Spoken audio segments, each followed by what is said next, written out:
देवी प्रपन्नातिहरे प्रसीद प्रसीद मातर जगतोऽखिलस्य प्रसीद विश्वेश्वरि पाहि विश्वं त्वमीश्वरी देवी चराचरस्य या शेषं सुकृतिनां भवनेषु लक्ष्मी पापात्मनां कृतदयां हृदयेषु बुद्धि श्रद्धा सतां कुलजन प्रभवेषु लज्जा तां तां नतास्मि परिपालय देवी विश्वम्।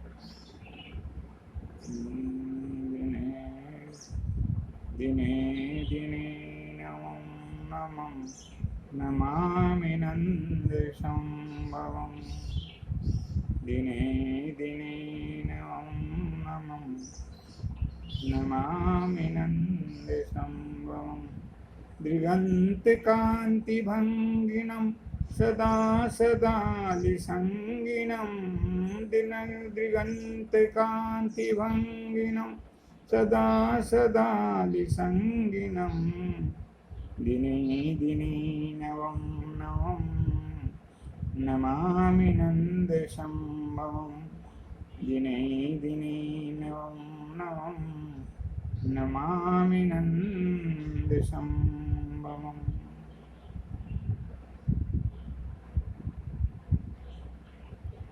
वन्दे गोविन्ददेवस्य नाम नारायणो हरि अबुद्ध्यापि यदुच्चार्य मुक्ते पापोपजामिल हरिर्हरति पापानि दुष्टचित्तैरपि स्मृते अनेक्षापि संस्पृष्टो दहत्ति वै पावक।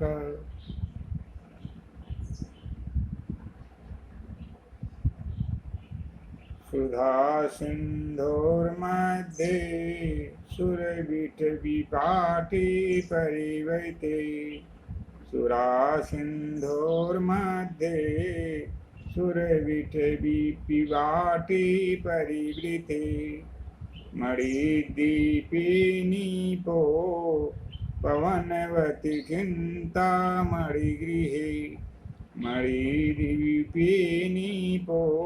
पवनवती चिन्तामणिगृहे शिवाकारे मञ्चे परमशिव पर्यङ्कनिलयां शिवाकारे मञ्चे परमशिव पर्यङ्कनिलयां भजन्तीं त्वां धन्या कतिचन चिदानन्दलहरीं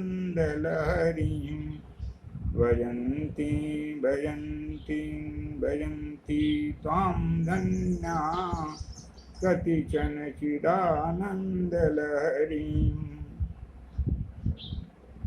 अमृत सागर के मध्य एक मणिमय द्वीप है जो कल्प वृक्षों की वाटिका से घिरा हुआ है।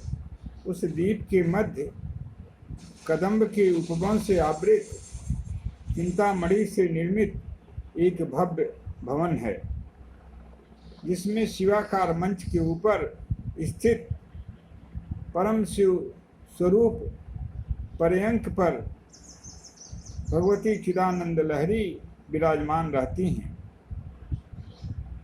ऐसी आप भगवती का जो कतिपय भावुक भक्त निरंतर भजन करते हैं और भजन करते रहते हैं वे धन्य हैं।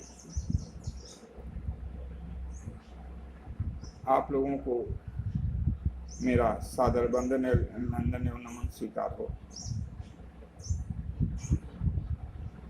आज के विषय में सत्संगत की महिमा तथा श्री देवी जी का कर्मों के प्रति वचन प्रस्तुत किया जा रहा है, उसे आप लोग कृपया श्रवण करके अपने जीवन में अपनाते हुए अपने जीवन को मानव जीवन प्राप्त करने का जो सौभाग्य मिला है उसे कृतार्थ करें और पूरे सृष्टि में मंगलमय अवस्था प्रदान करें। माँ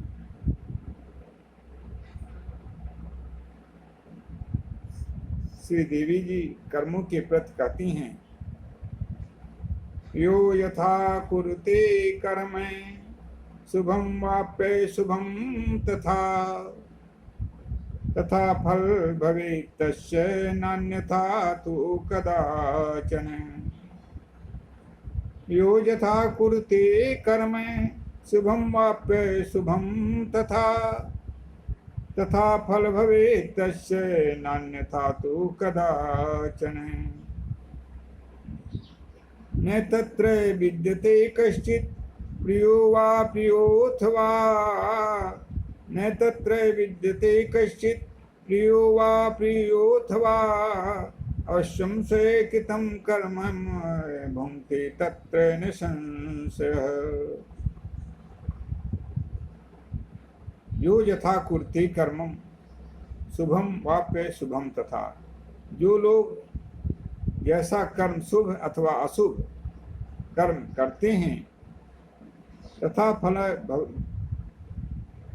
फलम भवेत् तस्य, उसका उसी तरह से फल होता है।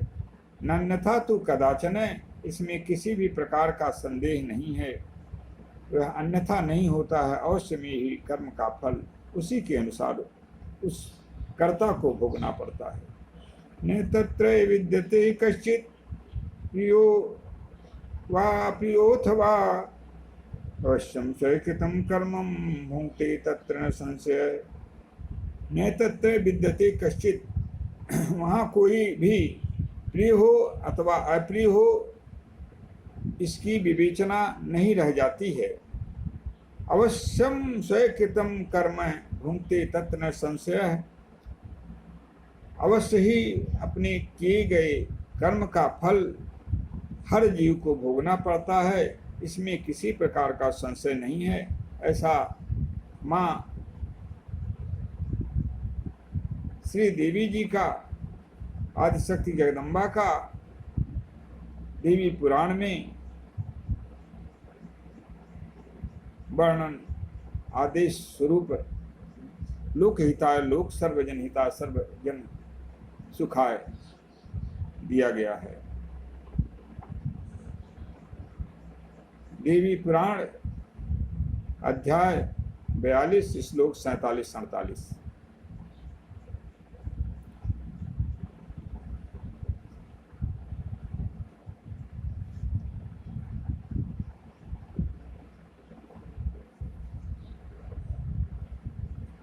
भगवान नारायण नारद जी से कहते हैं,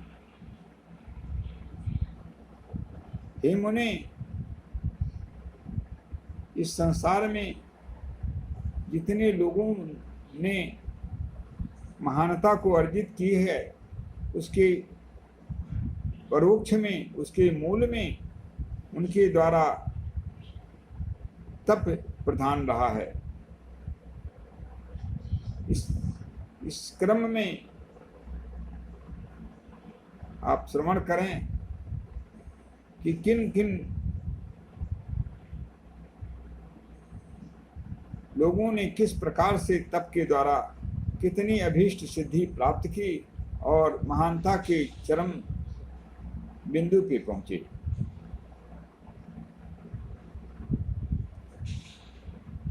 भगवान नारायण देवर्ष नारद से कहते हैं, हे मुने, भगवती दुर्गा ने हिमालय पर्वत पर तपस्या की है। वे मूल प्रकृति भगवती जगदम्बा के चरणों का सदा ध्यान करती रहीं एवं सबकी परम आराध्या बन गई।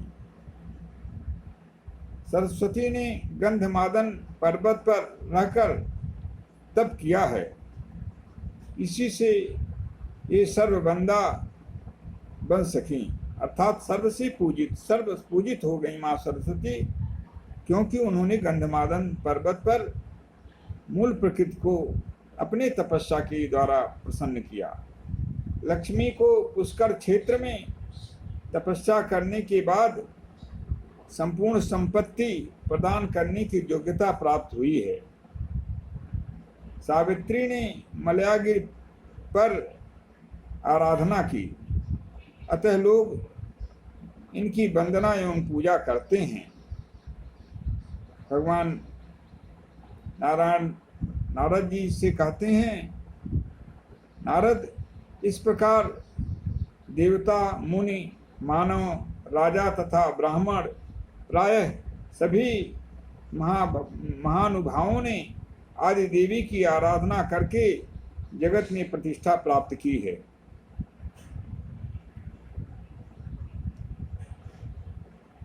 इसलिए तप की महानता है, तप की के बल पर सारे लोगों ने महानता को प्राप्त किया। यहाँ तप की अंश मात्र भी यहाँ पे उग्र रूप से प्रयोग किया गया, वहाँ पे महानता से महानता आकर उस तपशील या तप करने वाले के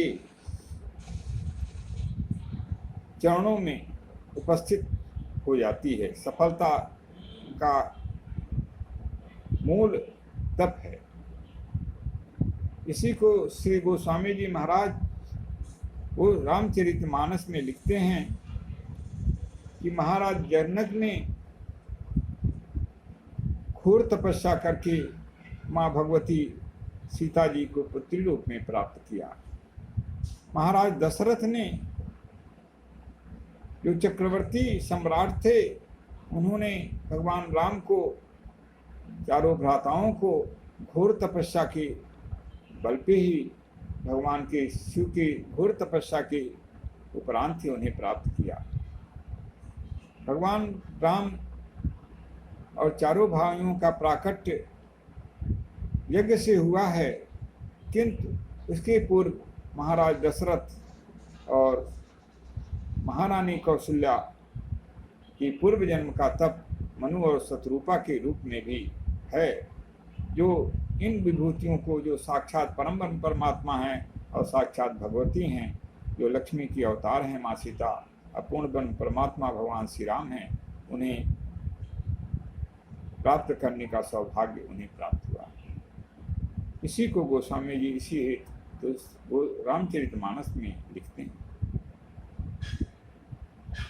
जनक सुकृति मूरति भय देहि, जनक सुकृति मूरति भय देहि, दशरथ सुकृत राम धैर्य देहि, जनक सुकृति मूरति भय देहि, दशरथ सुकृत राम धैर्य देहि, काहू नैन समय शिव अवराधे, काहू नैन समय शिव अवराधे, काहू नैन मन फल राधे, काहू नैन मन फल राधे।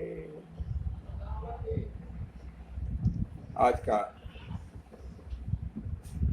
विषय सत्संगत की महिमा भी इसमें एक प्रकरण है, इसलिए सत्संगत से क्या मिलता है और सत्संगत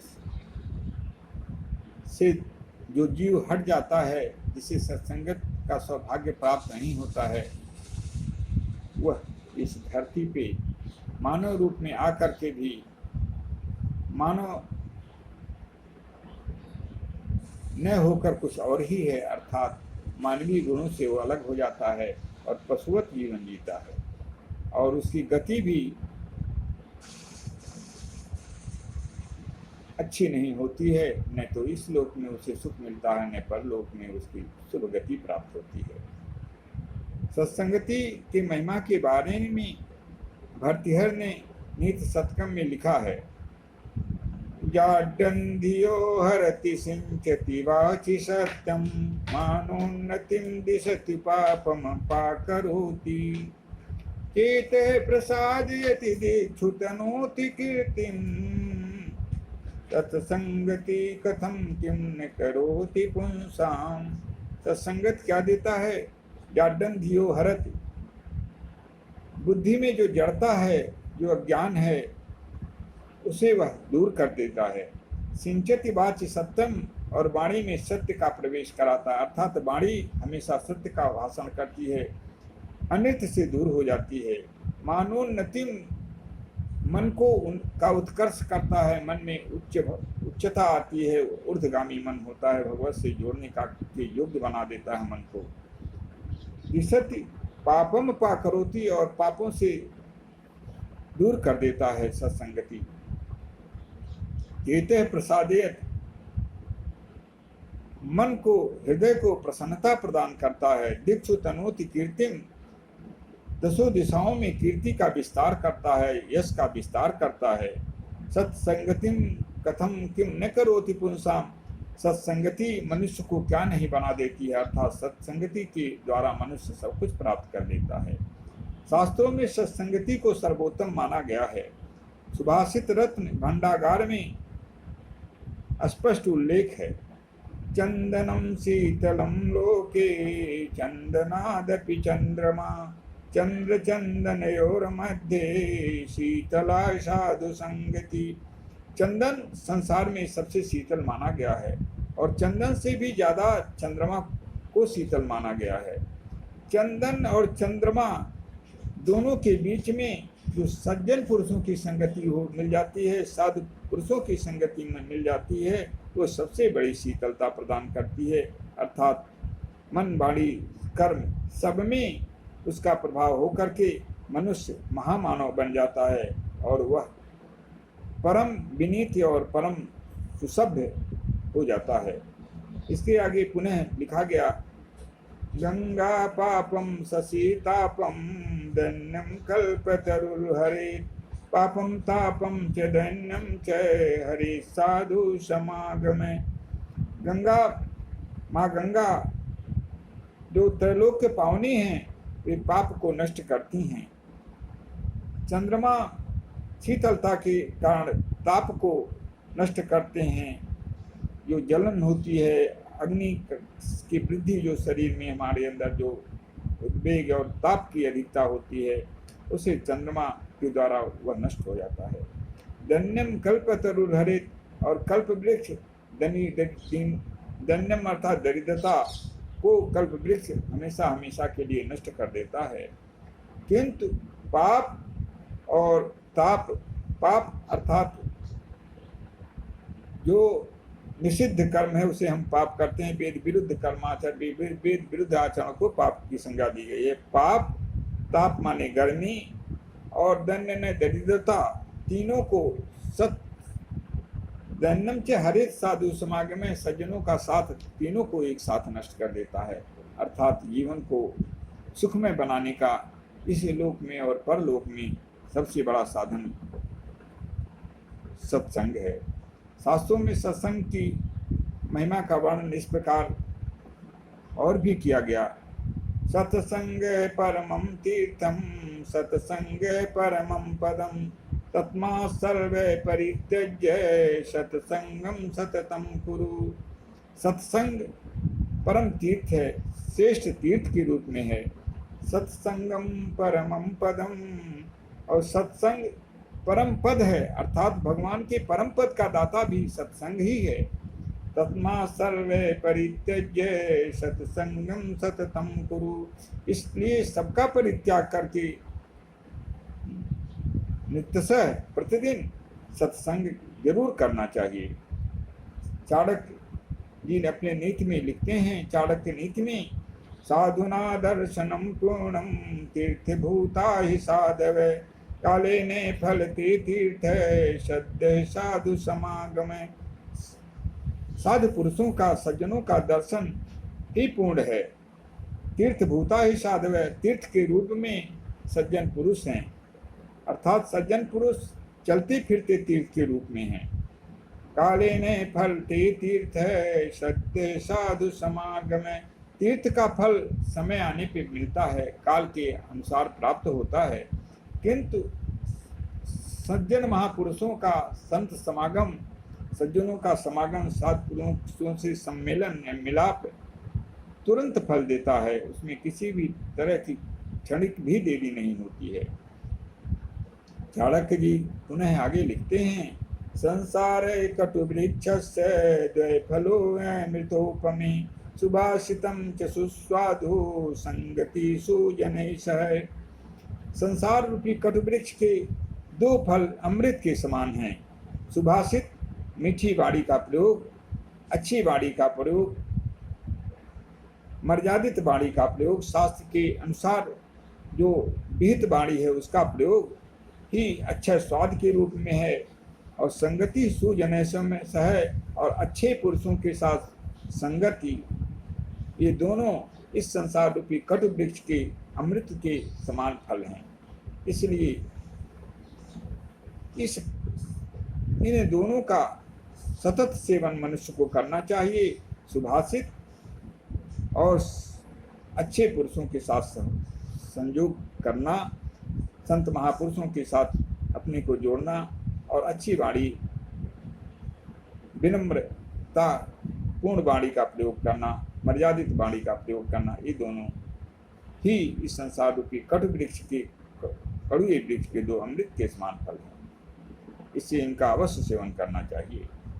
महाकवि कालिदास ने कुमार संभव में लिखा है, न कश्च विरजाय वरस्य संगति। श्रेष्ठ व्यक्ति की संगति किसकी शक्ति नहीं बढ़ाती है। कालिदास ने कहा है, सत्संगत से मूर्ख व्यक्ति भी बुद्धिमान बन जाता है। उदाहरण देकर वे बताते हैं कि निर्मली के फल के संपर्क से जैसे गंदा जल भी शुद्ध हो जाता है, वैसे ही अच्छे मनुष्यों का साथ दुर्जन को सज्जन बना देता है। मंदोपमंदताम मेति संसर्गेणे विपश्चित है, पंकच्छिद फलस्येव निकीर्षणा विलंपयः। मंद से मंद को भी अच्छे पुरुषों का साथ उसको महान बना देता है। जिस तरह से निर्मली के बीज का फल दूषित जल में डाल देने से दूषित जल को अलग करके पेय जल को अलग कर देता है, और दूषित को अलग करके उसको अपेय को अपेय और पेय को पेय की स्थिति में बना देता है। 8वीं शताब्दी के महाकवि भवभूति करुण रस के उद्भट कवि माने जाते हैं। उनका कहना है, सज्जन का सज्जन से मिलन किसी महापुण्य के कारण ही होता है। सताम सद्भिः संगः कथमपि पुण्येन भवति।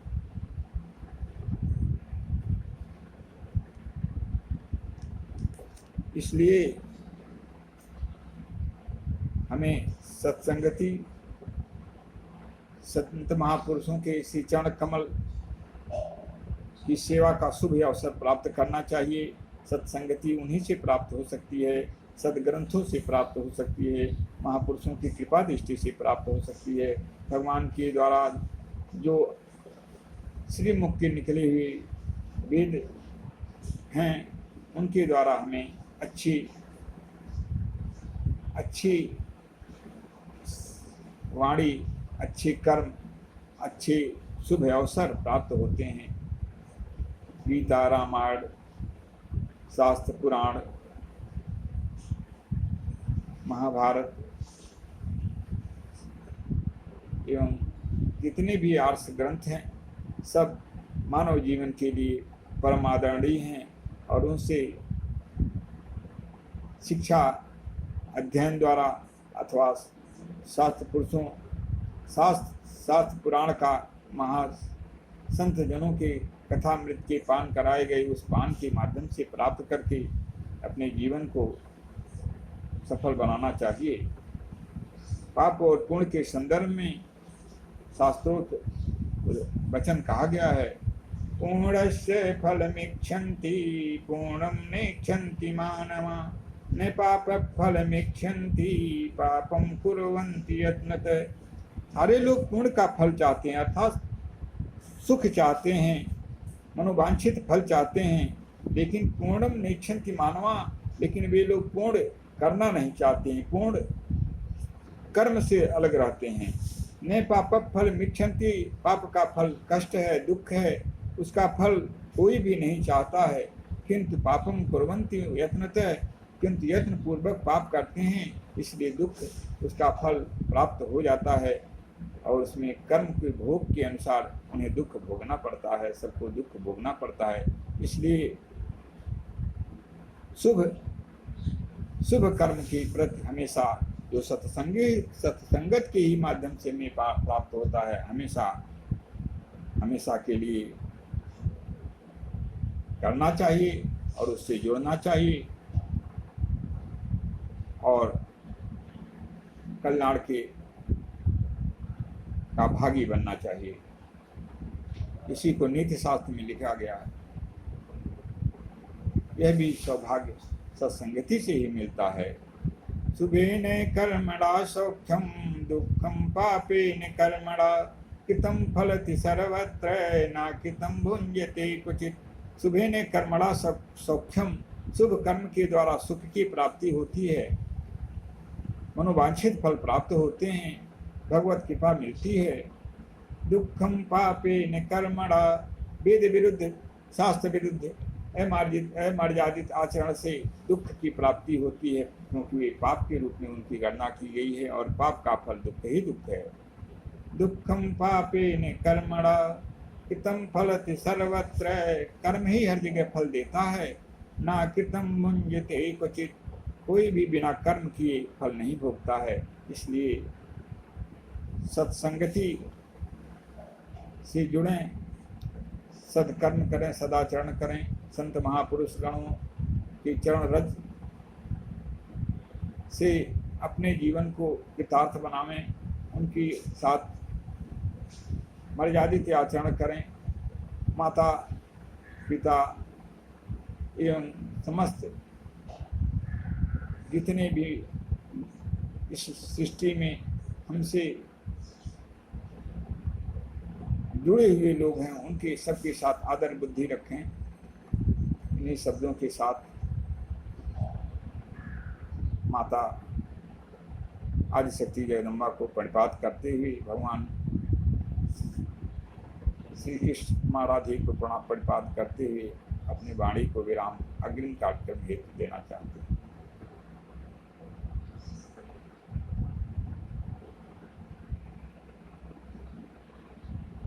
यासे स्वयं सुकृतिनां मौनेश लक्ष्मी पापात्मनां कृतधियां हृदयेषु बुद्धि श्रद्धा शतां कुलजन प्रभवेषु लज्जा तां त्वां नतास्म परिपालय देवी विश्वम्। कृष्णाय वासुदेवाय हरे परमात्मने प्रणतक्लेशनाशाय गोविन्दाय नमो नमः। वासुदेवे सुतं देवे कंसचाणूरमर्दनं देवकी परमानन्दं वन्दे कृष्णं जगद्गुरुं। नारायणं नमस्कृत्वा नरं चैव नरोत्तमं देवीं सरस्वतीं व्यासं ततो जयमुदीरये। पूर्णमदः पूर्णमिदं पूर्णात् पूर्णमुदच्यते पूर्णस्य पूर्णमादाय पूर्णमेवावशिष्यते। सर्वे भवन्तु सुखिनः सर्वे सन्तु निरामयाः सर्वे भद्राणि पश्यन्तु मा कश्चित् दुःखभाग् भवेत्। हरि ओं तत्सत् हरि ओं तत्सत् हरि ओं तत्सत् हरि ओं सत् तत्सत्। शांति शांति शांति।